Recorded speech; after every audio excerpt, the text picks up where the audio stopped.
Hi guys and ladies, welcome back to another episode. My name is Disema Matsietsi, and this week we're going to be discussing the business intelligence process. Business intelligence process is ideally the steps that one should take in order to have meaningful reports. It doesn't stop you from doing your work if you don't follow this process. This is just to say, what does the business intelligence process look like?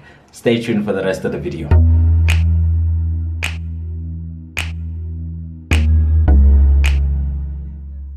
Thank you once again for subscribing. Thank you once again for coming and watching these videos every now and then, or every time I post them, and I appreciate that.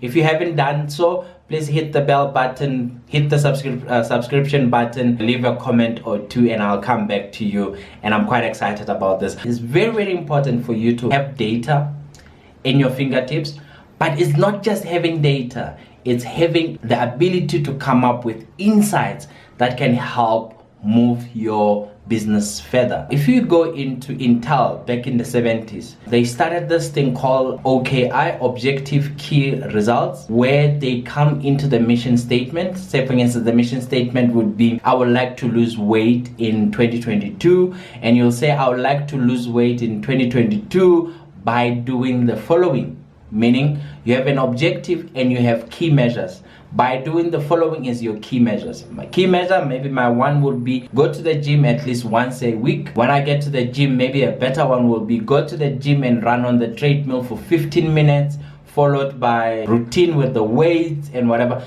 It's up to you on how you want to measure. You can say lose weight by going to the gym at least 3 times a month. So it's quite important that you have, from the strategy side of things, you have what you want your business to achieve. You have how you going to measure by going to the gym once a week. Now this is where the data, the business intelligence come in. They help you get the bi-week or go to the gym metrics in place. It's easy to write in the strategy side of things. We can sit down and make a strategy and say, yes, we have a strategy in place. We have to sit with the people and go around, collect the data so that we can actually verify, is it true that we are able to go to the gym at least once a week, so that we can come back to say, did we really lose weight by going to the gym once a week, or did we just lose weight for doing nothing, or did we go once a week and not lose weight? Those are the questions that the business executive would want to ask if you were the business executive of losing your own weight. In so doing,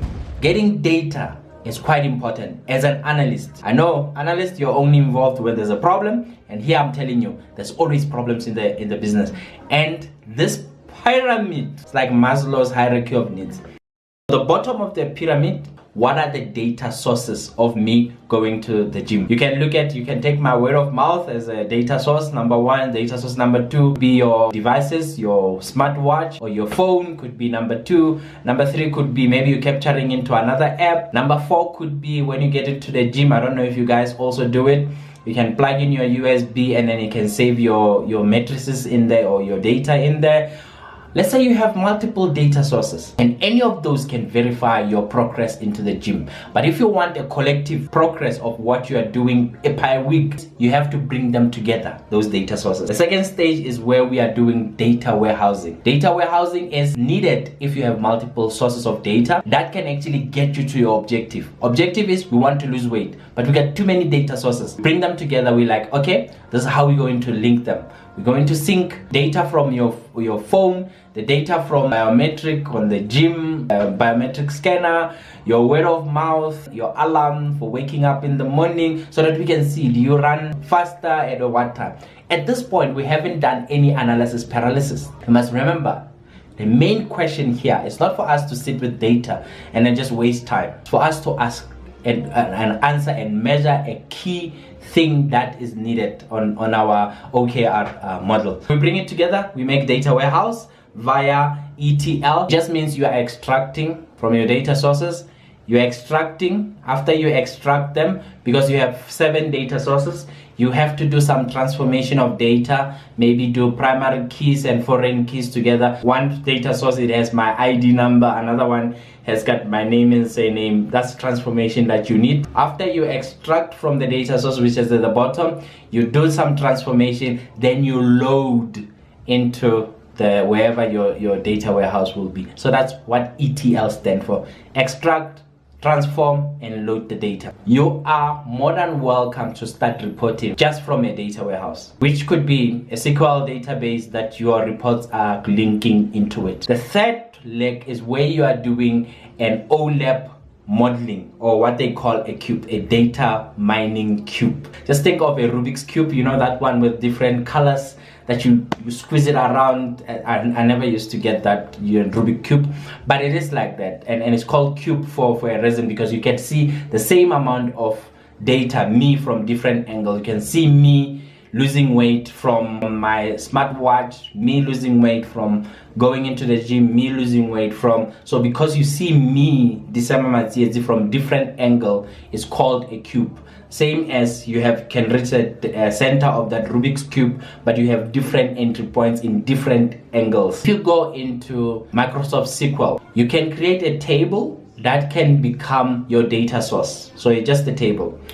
You can merge the tables together, various tables together, to create a data warehouse, which means you're making one database, not just tables.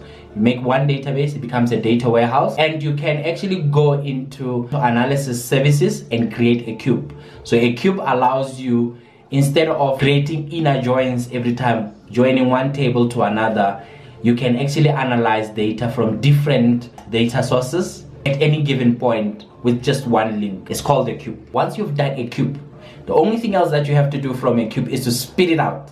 And you spit it out where? You spit it out whether in Excel, doing your own Excel analysis, which is, it will look exactly like a pivot table. So people, if you have a little bit of Excel knowledge, it looks like a pivot table once you get to this fourth stage. Or you can take it to Power BI and it looks like a Power BI model if you get to that stage also. At this point, you just need something to make a report. And that's where most people are sitting in as analysts. I make reports. It's because you are sitting on this line where you have something, and you know, with a little bit of tweaking here and there, you just make a report. Most of the people on the online community, they actually teach you how to make reports. So they are teaching you on this level. In case you were wondering, how do I get to that level? It's because they're already talking about the level that's a few steps ahead of your capability. The last step is decision making. If the report that you are making does not help in any given way to decision making, then your reports are just for fun. They're just useless. I'm just gonna tell it as it is. The whole point on my side is I go back, what is the strategy point of view? How is it measurable? What are the key performance indicators? Once you get to know what are the key performance indicators, then you go create a report that will substantiate if you have met your key performance indicators or not. That it becomes where strategy and reporting meets, and that's my bread and butter, where you take stuff from strategy and you move it over to reporting. I hope you enjoyed the business intelligence process. That's me on this week. We'll meet again on the next video.